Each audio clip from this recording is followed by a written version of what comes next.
Começaste a gostar do azul, ainda não era do... Não era Como é que do tu azul, olhavas para o lado de cá? Naturalmente não era a tua cor da altura. Não era a minha cor da altura. Não é? Infelizmente o Sporting teve um período menos bom da sua história e vamos todos embora, realmente.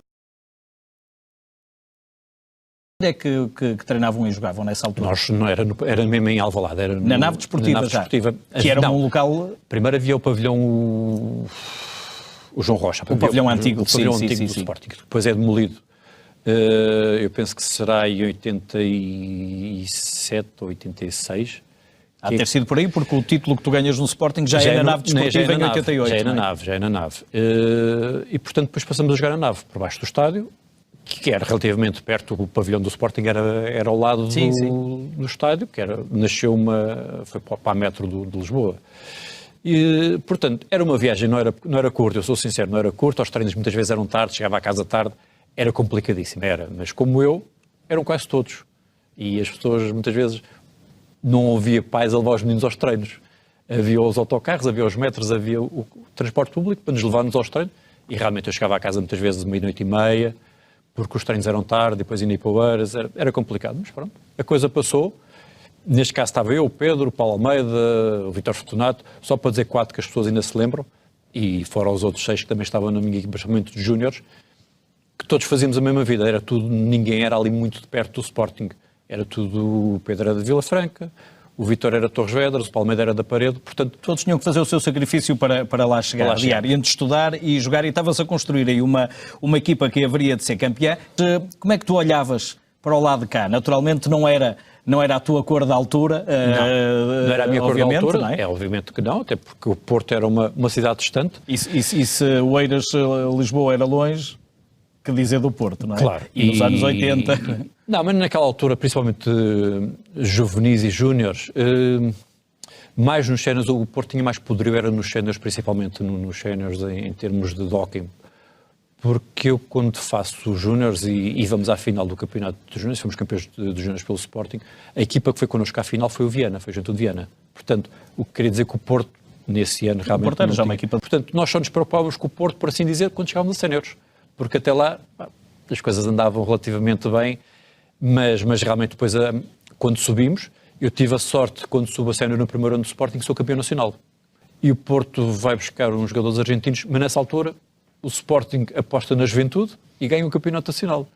Isso há de ter sido para ti, obviamente, um sonho, que é uma geração, tu já falaste, principalmente aqueles que ficaram mais conhecidos, o Fortunato, Pedro Alves e o Paulo Alves, depois campeões no Porto, Paulo Almeida, o guarda-redes era o Gelásio, um galego, que foi para ti 17 anos, por aí, nessa altura, seres campeão contra os consagrados, tinham sido campeões da Europa pelo Futebol Clube do Porto. Eu acho que se nós só temos a noção real do acontecimento passado uns tempos, porque naquela altura... A história faz-se assim, não é? Naquela altura toda a gente fica muito contente, mas não tem a noção de que eu fui campeão primeiro ano de cena, espera aí, isto não me acontece sempre, nem vai acontecer mais porque o primeiro ano já passou.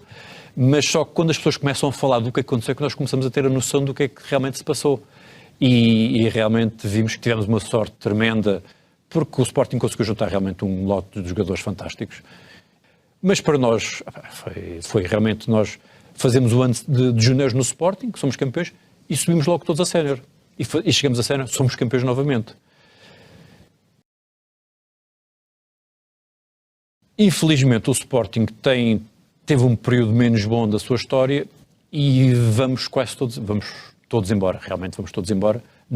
E quem mais lucrou nessa altura foi o Barcelos, logo. E o Benfica. E o Benfica. Paulo Almeida, o Fortunato para o Benfica, tu e o Pedro para cima. Claro. E eles começaste a gostar do azul, ainda não era do... Não era do azul, ainda não, porque...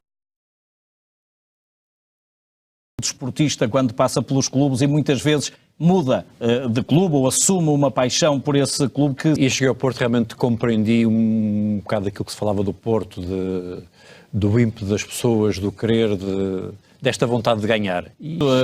Era o teu terceiro ano de Porto, já respiravas Porto aí, um ano do Penta, em que se ganhou já tudo. Começava a gostar, já começavas a absorver e a perceber que se calhar tinhas andado enganado uns anos da tua vida. Pá, isto só não muda, eu não vou dizer nomes aqui, mas só não muda quem não quer. E realmente muita gente diz, não mudamos nem de mulher nem de clube. E eu digo que os clubes, nós temos que saber o que é que queremos para a nossa vida, porque isto é do clube, e achar que o clube está sempre a fazer porcaria, e continuar a ser, eu acho que não é normal. Agora, sou do Porto, vejo os jogos do Porto, estou cá, como tu sabes, vejo-me muitas vezes, e tornou-se um bocadinho aquele bichinho que foi entrando e foi roendo. E em casa é toda a gente do Porto. Felizmente em casa ficou toda a família. A minha mulher já era do Porto e os meus filhos também são todos do Porto, sofrem, e eles, como eu, vêm ver o futebol e sofrem muito pelo Porto.